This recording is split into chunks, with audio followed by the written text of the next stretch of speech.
বড় গাড়ি চালাইতে হইলে সর্বদাই ভাবতে হইব যে সব পাগল, আমি একমাত্র সুস্থ ব্যক্তি। কে কি বললো কে কি করলো, যাত্রীর পিছন থেকে বললো এই পাল চালান, হ্যাঁ পিছনের গাড়ি আগে গেল, গায়ে মাথা গরম কইরা আপনি মনে করেন হ্যাঁ উই আমারে ঘুরা দিল অলরেডি যাত্রী আমার এই কথা কইলো, আমিও তো পারি, আমিও তো ছিড়ু সিসে বাল আর ছিড়বো বাল, তার নাম হইছে হরিদাস পাল। কথায় আছে না, এই থিওরিগুলো মাথায় রাখা যে কোনো সর্বদাই ভাবতে হইব আমি এক আর দুই আর জায়গা নাও পাইতে পারি। অনেক সময় গাড়ি একটা পেট পর্যন্ত আহে, অনেকে হরেন দেয়, ডিবার দেয়, অনেকে ছাড়ে না, তেরাইন করে ইচ্ছে করে একটা চাপ দেয়। আসলে সর্বদাই একটা কথাই মাথায় রাখতে হইব যে আমরা যেহেতু বড় গাড়ি চালাই, আমাকে মন মানসিকতা সবকিছু বড় ধরনের রাখতে হইব। যে আমরা যেহেতু বড় গাড়ি চালাই, আমাদের ত্যাগ স্বীকার করে চলতে হইব। কথা একটাই, নাইলে আপনি বড় গাড়িতে টিকতে পারবেন না ভাই। যেরকম মোটরসাইকেল বলেন, সিএনজি বলেন, প্রাইভেট কার বলেন, পিক আপ বলেন, অনেকে কিংবা পাবলিক পথচারী বলেন, হরেন একটা দিচ্ছেন আপনার দিকে ঘেরি ঘুরে এমনি চায়া থাকবে। যেরকম বিশেষ করে সব থেকে খারাপ যাত্রী হচ্ছে মনে করেন আপনার সিলেট শ্রীমঙ্গলের যাত্রীগুলো, এটি হচ্ছে 1 নাম্বার তারা। 2 নাম্বার আছে বরিশালের কিছু গাউরা আছে। 3 নাম্বার আছে কক্সের কিছু মনে করেন ওই রোহিঙ্গা মহিঙ্গা আছে, মানে ক্লিয়ার কাটলি বললাম।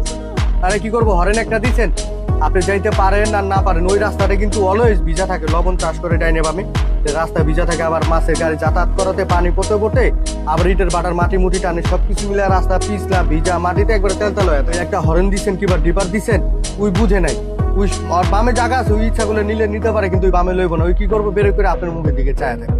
আসলে এই জায়গাগুলা থেকে আমাদের ভাবতে হইব যে ওরা অবুঝ। যেরকম আপনার বয়স কত 30 বছর, আর একটা 2 বছরের বাচ্চা অনেক সময় আমাদের ফাইজলাম করে একটা থাপ্পড় দেয় কিংবা একটা লাথি দেয় না, মজা করে না, আমরা কি করি এটা মজা চলে নেই যে পোলাপাইন মানুষ বুঝে না।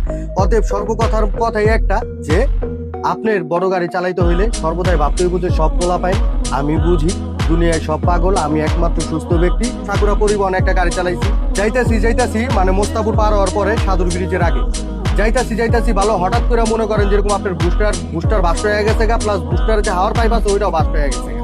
ওখানে ব্রেকে পাড়া দেওয়া দিয়ে ব্রেক নাই, সামনে মনে করেন একটা অটো, ডাইন সাইড দিয়ে মনে করেন একটা শ্যামলি গাড়ি আইতাছে। ওখানে মনে করেন যেরকম আমি কি করুম, ব্রেকে মনে করেন পাড়া দিতেছি, ব্রেক তো নাই, পাড়ায় আল্লাহ। পরে যেরকম গাড়ি 6 নাম্বার আসছিল 70 80 85 এরকমই টানা ছিল গাড়ি। পরে আমি 6তে করলাম কি 4 মারলাম, 4 থেকে 3 পালাইলাম, 3 পালায় 2 পাঠাইছি। তারপরেও দেখি যে অটোতে লেগে যাইতেছে ভাব, তখন ভাবলাম যে আর কিছু করার নাই, হয় অটোতে লাগাই দিতে পার, 2 নম্বরে হয়তো অটোতে লাগলে কিছু করার থাকবো না। আর প্রত্যেকটা গাড়ি ভলভো বলেন, R2 বলেন,